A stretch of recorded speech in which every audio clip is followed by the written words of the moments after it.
Hello, dear friends. As we know that customers and employees have a very vital role in service delivery. Here in this lesson, we are going to discuss their important role in service delivery.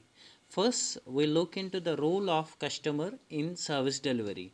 Dear friends, service delivery for customers can be seen in a factory, the place the service is produced and is consumed, interacting with the employees and other customers. Dear friends, let's take an example of a classroom or a training session where students as customers are sitting in the factory interacting with their instructor and other students as they consume the educational services. Since these customers are present during the service production, they can contribute to or detract from the successful delivery of the service and to their own satisfaction. Dear friends, here we need to understand the participation of customers in the service delivery. The level of the participation can be low, medium, or high, and it varies across different services. In some cases, all that is required is the customer's physical presence only. That means low level of participation. We can give example of a ghazal or musical concert where the listeners only have to be present to receive the entertainment service, while in other cases consumer inputs are required to aid the service organization in creating the service delivery. So that is a moderate level of participation. Like we can give example of banks where customer comes and provides some information and ultimately he gets his service from the service provider, so that there it is moderate level of participation. In other cases, all three of the cases like information efforts or physical possessions are required like in case of accounting services where the service provider prepares a client's income tax return effectively. So information is given by the customer in the form of tax history, marital status, number of dependents, and then physical possessions such as receipts and past tax returns are also offered. So in case of the consulting services or engagements, involvement of the customers is high and they co-create the service. Dear students, we look into the customer roles in a service delivery. Customers as productive resources.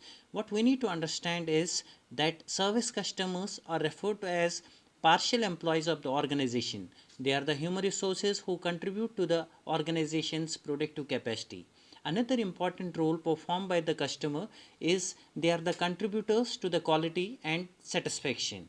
A final role played by service customers is that of a potential competitor.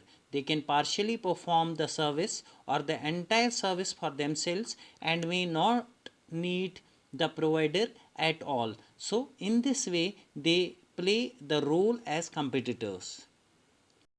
Dear friends, now another important concept we look into is employee role in service delivery. The importance of people in the marketing of the services is captured in the people element of the services marketing mix, which is described as all of the human actors who play a part in the service delivery and influence the buyer's perceptions. Now here, dear students, we need to understand the power of one first. So what is power of one? That means every encounter counts. Employees are the service.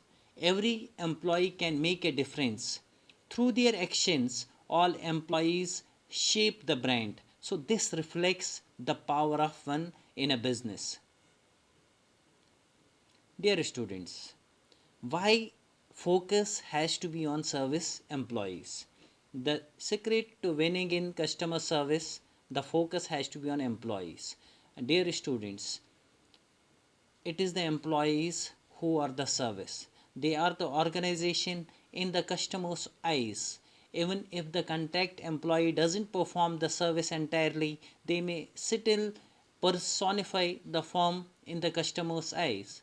Contact employees represent the firm and can directly influence customer satisfaction. They form the role of the marketers. They personally embody the product and are the walking billboards from a promotional standpoint. So, this reflects why there has to be a focus on service employees in an organization. Dear friends, here we need to understand that organizations that seek to provide consistently high levels of service excellence will continuously work to align the three sides of the triangle. And aligning the sides of the triangle is an ongoing process. So, there is management, there is employees, and there are customers. So enabling promises. So how companies can enable promises? Through hiring the right people, training and developing them, through employee empowerment, through support systems, through appropriate technology.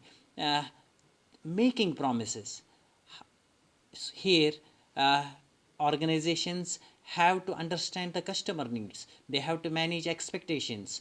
They have to use the sales and promotion tactics, advertising, internet and website communication. Then delivering promises. How to deliver promises? Through quality, through service delivery in terms of reliability, responsiveness, empathy, assurance, tangibles, recovery, flexibility, and the customer experience, customer interactions, and the moments of truth. So, the focus has to be on aligning the triangle.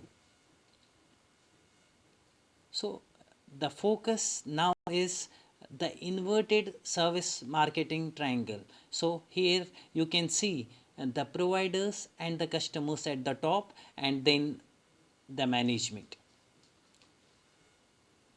This is the traditional chart where you can see the manager at the top, followed by the supervisor, and then front employees, and then customers. But if you take customer focused organizational chart, you can see the customers at the top, then we have the frontline employees, then we have supervisors and the managers. So this reflects the difference, how the focus has shifted towards a customer.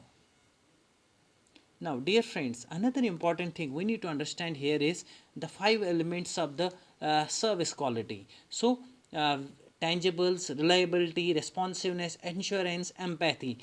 We need to understand that all of the five elements of the service quality can be highly influenced directly by the service employees.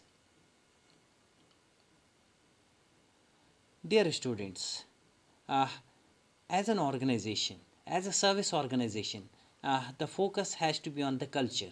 And what kind of culture? A culture where an appreciation for good service exists, and where giving good service to internal as well as ultimate external customers is considered a natural way of life and one of the most important norms by everyone in the organization. Dear students, employee satisfaction is essential to the success of any business. A high rate of employee contentedness is directly related to lower turnover rate. Thus, keeping employees satisfied with their careers should be a major priority for every service provider. There are numerous reasons why employees can become discouraged with their jobs and resign, include high stress, lack of communication within the company, lack of recognition or limited opportunity for growth. We need to understand that it is the employee satisfaction plus customer satisfaction that will give the major rewards for the business. So, final note, what as a business we need to take note of. So, a complex combination of strategies is needed to make your business succeed. You have to hire the right people. You have to develop people to deliver service quality. You need to provide the needed support systems and retain the best people. Thank you. God bless you.